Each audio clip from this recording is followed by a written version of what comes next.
Hello दोस्तों, सबसे पहले तो बहुत बहुत धन्यवाद आपके इतने अप्रिशिएशन एंड कमेंट्स के लिए। It really inspires me, thank you. अब सबसे पहले मैं आपको यह बता दूं कि अब कमेंट सेक्शन स्टार्ट हो चुका है या फिर यूं कहूं कि इसे स्टार्ट करना मैंने सीख लिया है। अब आप किसी भी वीडियोस के कमेंट्स आपकी मोबाइल स्क्रीन में सबसे नीचे दिए गए कमेंट्स बॉक्स में लिखकर मुझे डायरेक्ट भेज सकते हैं। दूसरा, मेरे पिछले कुछ वीडियोस में साउंड एंड वॉल्यूम से रिलेटेड कुछ परेशानी आई थी, वह भी अब सॉल्व हो चुकी है।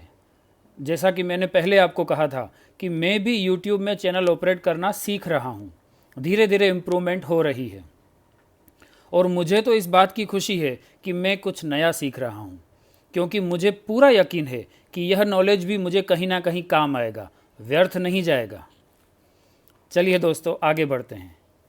दोस्तों, मुझे कुछ ऐसे कमेंट्स भी आए जिसके लिए मैंने यह वीडियो बनाना ठीक समझा। तो आप एक तरह से इस वीडियो को मेरा एक डिस्क्लेमर वीडियो मान सकते हैं। मेरे कुछ वेल विशर्स ने मुझे यह कहा कि वर्तमान समय में भारत और चाइना के बीच तनाव की स्थिति है, ऐसे में मेरा चाइनीज़ भाषा सिखाना कहाँ तक सही है, आप कोई और लैंग्वेज क्यों नहीं सिखाते। वेल दोस्तों, पहले तो यह बता दूं कि मुझे कोई दूसरी फॉरेन लैंग्वेज नहीं आती, क्योंकि कोई भी दूसरी लैंग्वेज सीखना बहुत आसान नहीं होता, मेहनत लगती है। मैं बस उस सारी मेहनत को निचोड़कर उसे ईजी से ईजी तरीके से आपको सिखाने का प्रयास कर रहा हूँ, ताकि आपको उतना स्ट्रगल ना करना पड़े जितना मुझे अपने अर्ली डेज में करना पड़ा था। उस समय न गूगल था, ना इंटरनेट था, ना टेक्नोलॉजी इतनी विकसित थी जितनी आज है। और दूसरा यह कि मेरी आप सभी से विनती है कि नॉलेज को किसी भी दूसरे एंगल से ना देखें प्लीज़। आज अगर किन्हीं दो देशों के रिलेशंस खराब हैं तो कल सुधर भी सकते हैं। और सबसे महत्वपूर्ण बात, ध्यान से सुनिएगा दोस्तों, जैसे हमारे देश में कई भाषाएं हैं, तमिल, बंगाली, पंजाबी, मलयालम, मराठी, गुजराती, और जिस भाषा में अभी आप और हम बात कर रहे हैं वह है हिंदी।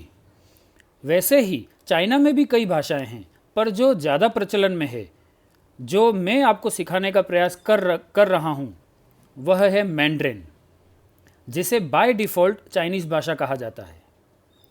पर यह मैंड्रिन लैंग्वेज सिर्फ चाइना में ही नहीं बल्कि कुछ अन्य देशों में भी ऑफिशियली बोली जाती है, ऑफिशियली, जैसे ताइवान, सिंगापुर, और कुछ अन्य देश हैं जैसे मलेशिया, थाईलैंड, वियतनाम, वहाँ भी यह भाषा कहीं कहीं बोली जाती है। और हांगकांग और मकाऊ में भी इसे समझा जाता है। और अगर आपको मेरी इस बात पर यकीन नहीं तो नीचे डिस्क्रिप्शन बॉक्स में मैंने इसी का एक लिंक भी दिया है, जिस पर क्लिक कर आप इस बारे में सारी जानकारी डिटेल में देख सकते हैं। तो सिर्फ चाइना में ही नहीं, इस भाषा से आप अन्य देशों में भी अपने लिए ब्राइट ऑप्शंस देख सकते हैं। दोस्तों, आज मैं और आप में से कई लोग पहले से ज़्यादा फ्री हैं।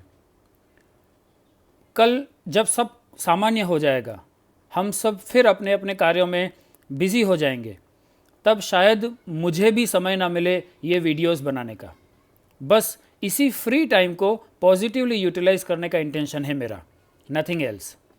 प्लीज़ इसे किसी भी पॉलिटिकल, ज्योग्राफिकल, हिस्टोरिकल, फाइनेंशियल या अन्य किसी भी एंगल से ना देखें। और अगर यही एक कारण था जिसने आपको मेरी चैनल सब्सक्राइब करने के लिए अभी तक रोके रखा था, तो मैं उम्मीद करता हूँ कि आपका वह भ्रम अब दूर हो चुका होगा। तो अब सब्सक्राइब करिए, शेयर करिए और अगले वीडियो में आपकी पॉजिटिव एनर्जी के साथ हम फिर मिलेंगे। ई हो चियन मीन्स फिर मिलेंगे।